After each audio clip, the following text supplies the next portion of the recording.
క్లాత్ని ఎలా మడవాలంటే ఇప్పుడు మనకి కోరా పీసులు ఉంటాయి కదా. ఇప్పుడు ఇది మనం పైజామాకి ఇది బ్లౌజ్ పీసే, బట్ పైజామా చిన్న సైజ్ కట్ చేస్తున్నాము అనుకుంటే ఈ కోరా పీసెస్ ఉంటాయి కదా.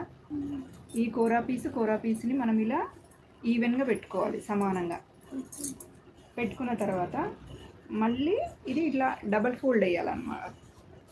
ఇది డబల్ ఫోల్డ్, ఇది 2 మడతలు కదా.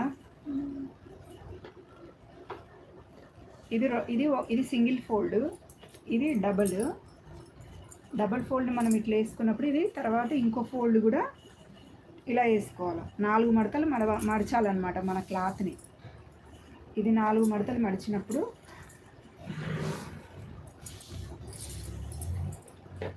ఈ ఫోల్డింగ్ ఏమో మన వైపు ఉండాలండి. ఎవరైతే మనము బ్లౌజ్ కట్ చేస్తామో వాళ్ళ వైపు ఉండాలి ఇది.